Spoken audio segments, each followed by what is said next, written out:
Going, we're ready for your feature comic to take the stage. This guy's hilarious. You guys are gonna love him. Make some noise for your next comic. The very funny Birungi! Birungi!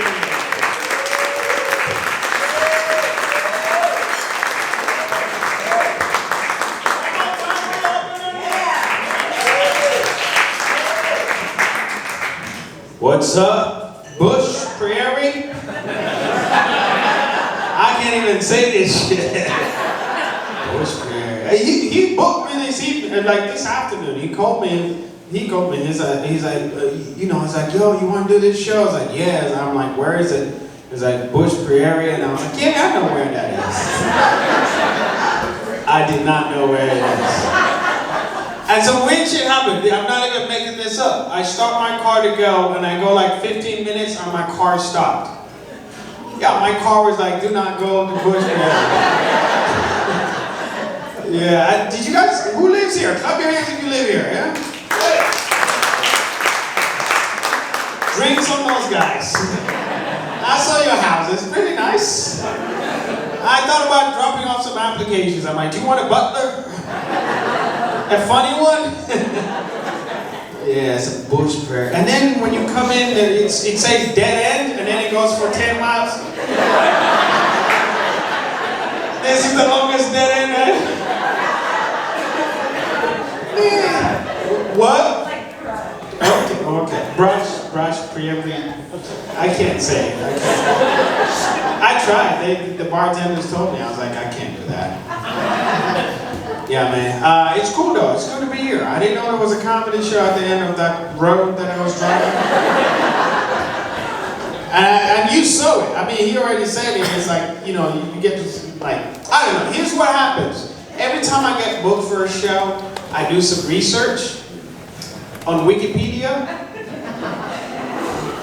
Yeah, so when they booked me for Brush Prairie, I went to Wikipedia and I typed in Brush Prairie. And I always skip everything. I go straight to demographics. They lied about you guys. Real talk, Wikipedia is lying about you because it said Brush Prairie is 80% white. And I was like, no, that's not true. That's just 20 minutes out of Portland. It cannot be true. And then I walked into this room. I was like, wow, it's more like 99%. To be fair, there was 1% black. I saw it. It was 1% black. I clicked on it and my face came up. They were like, you can see him tonight at the Cedar, wherever we are. Man. But thank you for coming out. Give it up for yourselves. Thank you for coming out. Yeah, Kev was like, 3 black comedians coming to Brush Prairie. How can we make them feel at home? I was like, you know what you gotta do? Stop the show 30 minutes late. Right? That's how we'll feel at home. So here we are. You guys still awake? All that wine you drunk? I saw you. We get some more martinis in here. Yeah. No, it's all good. It's all good. Yeah, I'm not gonna lie. I didn't make that story up. My car almost died coming here, but I was like, yeah, I gotta get over there. Because I'll tell you something about me. My name is Birungi, by the way. I have a name. Birungi. That's my name. I recently quit my job. Yeah, I quit my job to do stand-up comedy. Thank you, one lady. The others are, what are you going to do? Now, I quit my job because we were working from home, and then they're like, you got to go back in the office. And I hate the office. I hate the office because you got to sit in a cubicle. Anyone here sit in a cubicle? Exactly. You want to admit that shit. Because cubicles are sad. If you've never worked in a cubicle, you've seen it in the movies. Here's one thing I hate about cubicles is most of my coworkers have photos of their family in their cubicles. You seen that shit? Like every cubicle you go to is like mom, dad, sister. And I asked one of my coworkers, I was like, yeah, why y'all got photos of your family in your cubicle? And she goes, it's for motivation. Motivation. I was like, you want to be motivated? Come to my cubicle. My cubicle is filled with photos of people I owe money.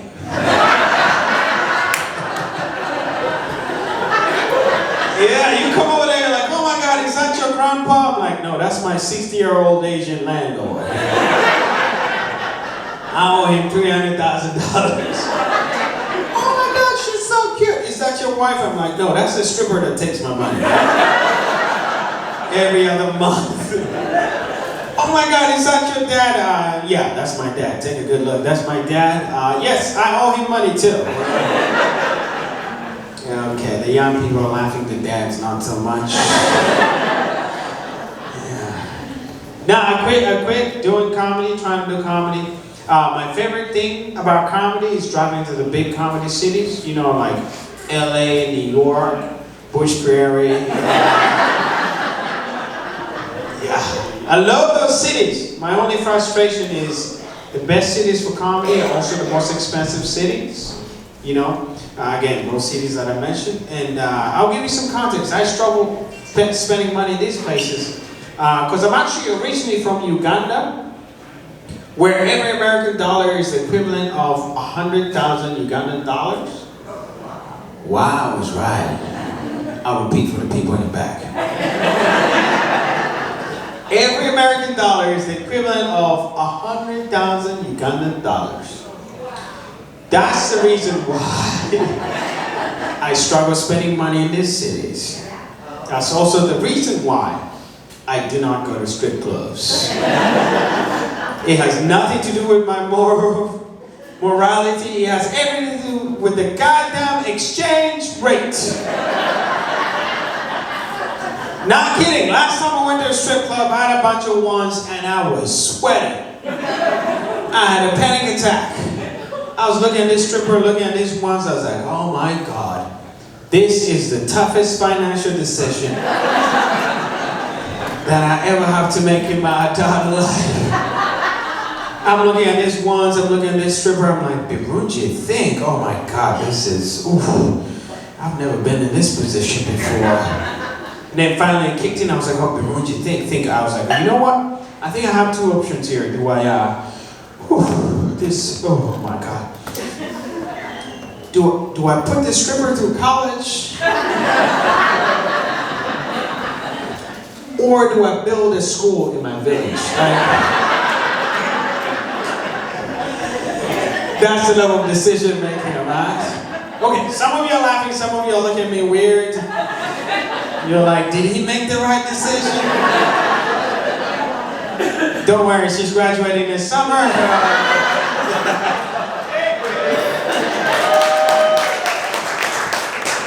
Oh, it gets better. She graduated.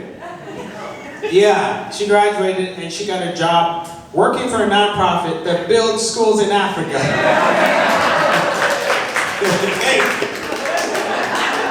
That's what you call killing two birds with $1. And before you ask, yes, I have her photo in my cubicle. I've been doing a little bit of traveling as a comedian does. Comedy shows are weird, all right? It doesn't always work out. All right? It doesn't always work out. Like, I bombed recently. Do you guys know what bombing is? It's when you don't do well. Yeah, weird shit happened. I was out there and I bombed so bad. Like, here's how you know you're bombing, when people start leaving. You guys are still here. Yeah, I bombed so bad people started leaving, which was weird because it was a cruise. I was like, where are you going? They're like, we're going outside. I'm like, there is no outside. And I know myself. Like, usually I lose the white audience first, the black people last. The black people were the first people to leave. I was like, where are you going? They're like, we can't swim, but we can't stand this shit. They're like, we'll give it a shot. They're like, bury me with my ancestors rather than listen to this shit. Yeah, comedy shits don't always work out. I live in Portland, Oregon now. Oh, is there some beef I don't know? Brush Prairie, you got a football team? You got anything? Soccer team? Nothing? You just got beef? Portland is weird. I moved to Portland, and when I moved to Portland, people were like, why would you do that? I moved to Portland because it has a lot of tourist attractions. You know, like donuts. Voodoo donuts. Yeah. Strippers. This guy. We know where you're going after this. Yeah, I guess I just like things with holes in them. Me and that guy. Now I like Portland, but I'm learning some shit about Portland that I didn't know. Like I used to live in Seattle, and Seattle and Portland get accused of being passive aggressive. Like, have you heard this shit? Like because of the rain and the darkness, people are kind of a little bit cold, you know, which is not true. Which is not true. I've lived in both of these places. The Pacific Northwest has the best people. I know this because when I moved to Portland, this homie picked me up. He's a Portland dude. Like he's a stereotypical Portland dude. Like he's got a ponytail. He wears a tank top and sandals in the rain. And when I moved to Portland, he was like, bro, I got you. I'm gonna take you around the city. I was like, you do that for me? We've never met. This guy picked me up at the Greyhound station. And he's like, bro, I'm gonna show you the city. He takes me to Voodoo Donuts. I taste the donuts. I'm like, oh my God, this tastes like the donuts everywhere else.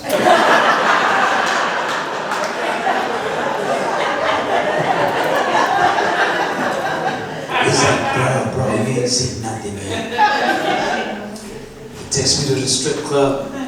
We had lunch there. It's weird eating a burger in the afternoon. There's a pussy in your face. And then he was like, bro, you ain't seen nothing yet. He's like, you have to take the underground tour. Do you know they have an underground tour in Portland? Portland, Shanghai, underground tour. I was like, bro, black people don't do underground tours. Are you kidding me? Our last underground tour was in 1865. Our tour guide was named Harriet Tubman. And she said, do not do underground tours ever again. This is technically Washington, right? Yes. Yeah. So this is what I don't understand about Portland, Oregon as a general is their gas stations. Because you guys don't do what they do. Yeah, because it's not that far. You've been there. You've been to a Portland gas station. Okay, if anybody for some reason doesn't know, if there are any tourists here, when you go to a Portland gas station, not all of them, but some of them, a good number of them, you cannot gas up your own car. It's weird, and the whole state is okay with this shit. They think it's normal. Who here thinks it's normal? Clap your hands if you do. What's your name? Emily, you think this shit is normal? I don't like to talk like that. Right there. Okay, what's your man's name? Logan. I could have guessed that. I think Logan will disagree with you, because I'll tell you why. Logan, tell me of any other life situation where you walk up to a man with face tattoos and hand him your credit card. And he's gonna walk away and you're like, he's coming back. He's got an orange vest. You can't think of it. It's weird. Okay, Logan, I challenge you. I challenge you to just think out loud as much as you can. Think of any other life situation where you walk up to another man, look him in the face, and say this combination of words. Fill me up. Fill me up, good sir. I usually do this myself, but you do all the pumping, good sir. Pump away, good sir. I'll just sit right here. Make sure you close my gas hole when you're done. And Logan, you know at the end of it all, he's gonna ask you a question. He's gonna be like, hey, do you want a receipt? I'm like, receipt? I don't want anyone to know about this. This is between you and me, face tattoo, man. Portland's weird. Before Portland, if you didn't catch it, I used to live in Seattle. And then from Seattle, I went to San Diego. Clap your hands if you've been to Seattle. Anybody here? Mostly front row. Middle, back row, let me tell you about Seattle. Because everywhere I go, people ask me about Seattle. I tell people Seattle is like white people's Wakanda. Yeah. It's not Wakanda forever, it's white people forever. You think there's a lot of white people in this room? Go to Seattle. And I'm not just saying that for fun. Something weird happened when I was leaving Seattle for the last time, which was a couple years ago. I was staying in Seattle, I went to college in Seattle, I graduated, I was like, I'm out! I get on the plane, I'm flying Seattle to San Diego, I sit down on the plane, 300 people on the plane, there was not one white person. Emily, picture that. This city of 60 million white people, this plane that seats 200 people, not one white person. I was like, what's going on? Do white people not fly to San Diego? Do they all drive RVs? You know what was on the plane, Emily? It was all Mexicans. I kid you not, it was 199 Mexicans and me. Real talk, 199 Mexicans, one black African man flying from Seattle to San Diego. I was like, only two possibilities here. One, I think we're flying to San Diego. Or we might be getting deported. I'm telling you, we touched down, I saw signs in Spanish, I was like, oh shit, they got me. Oh. What the heck is in La Jolla? I gotta live in La Jolla.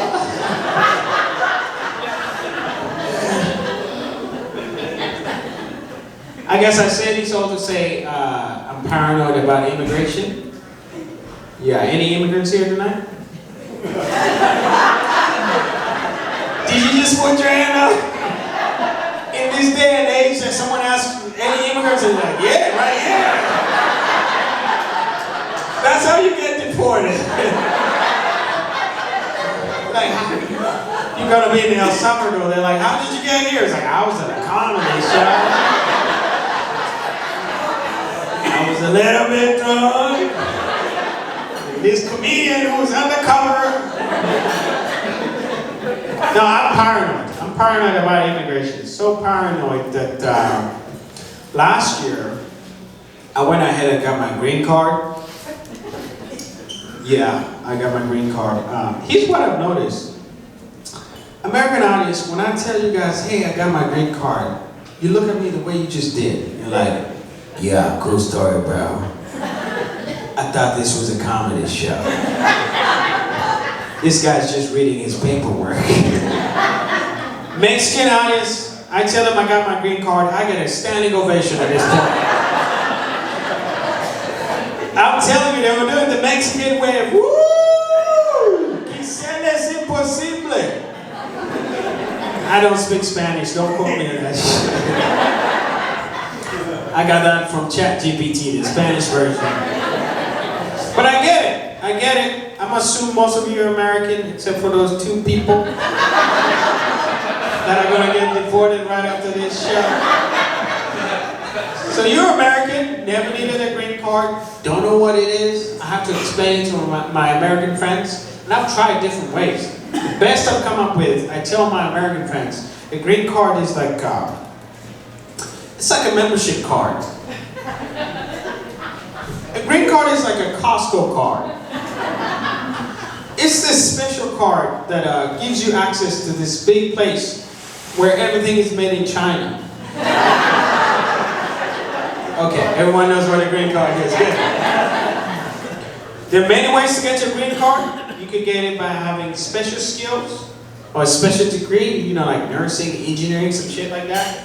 If you've been listening for the last 20 minutes, I'm sure you put it together. I have neither of those things. Yeah. So I got mine through marriage. Oh yeah, I took one of your girls. Deal with it. Which is great for me, but it sucks at the same time because some people accuse me of those fake marriages you see on TV. Like 90 Day Fiancé, y'all seen that shit? Yeah, my friends accuse me of that. They're like, oh my God, you married her for, you this 90 Day Fiancé. I'm like, 90 days? Who's waiting for 90 days? We got married in 9 days. But the weirdest thing about this accusation is, it started with who now is my mother-in-law. Emily. It started with my mother-in-law. Real talk.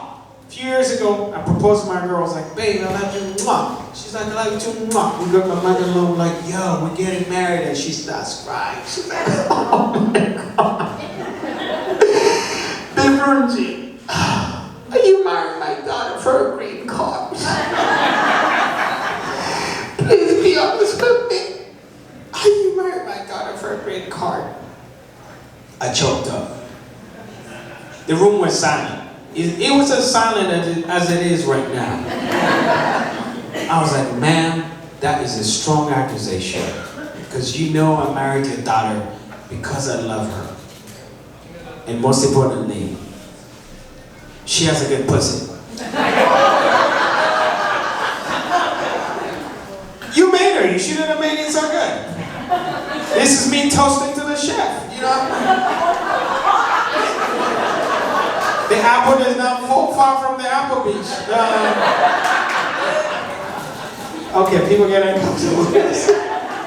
I'm telling you, when I was waiting for my green card, we had some of the best sex ever.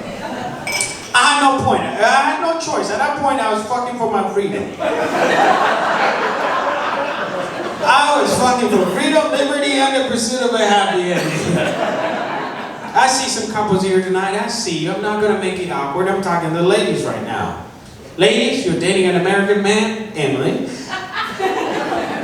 Logan ain't doing it right. You don't have to put up with that shit. All you need is a car. Drive to a place called Home Depot. Outside Home Depot is a bunch of undocumented men waiting to fuck your brains out.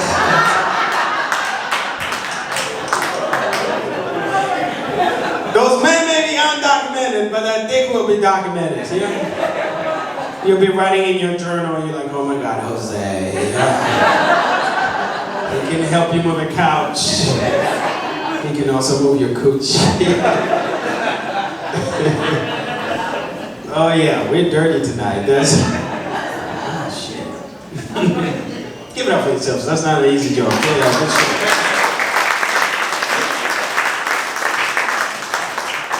So I got my green card. I'm looking into some other options. First option I'll look to is the gold card.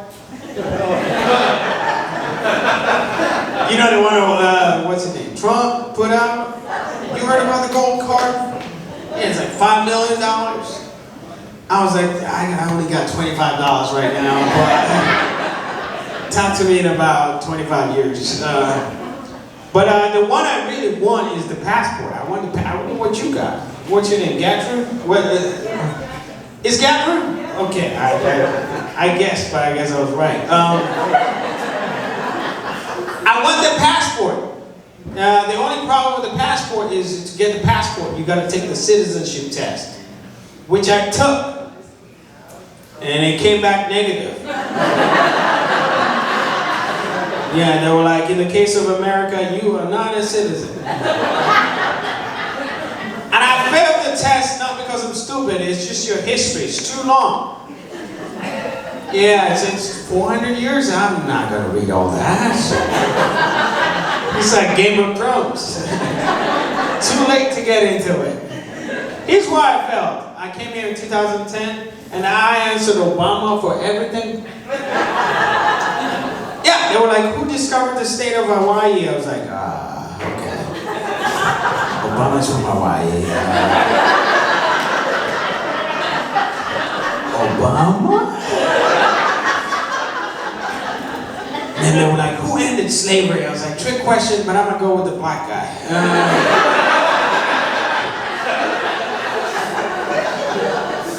And then finally they hit me with this one. They were like, he was a former slave. He escaped and taught himself how to read and write. I was like, bro, these are getting too easy. Everyone in this room knows that's Morgan Freeman. It's right in the name, free man. Brush Prairie, wherever we are. Thank you for your time. Good night. Thank you.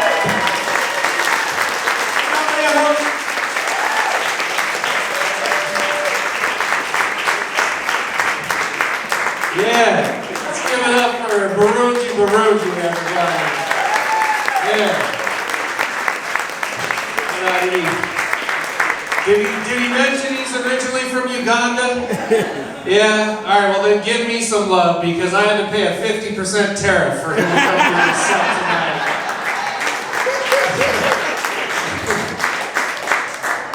Hurting small businesses, let me tell you.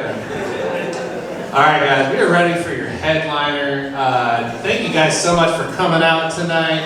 And this is gonna take a little bit. We're gonna take our time getting her safely on stage. But yeah, make some noise for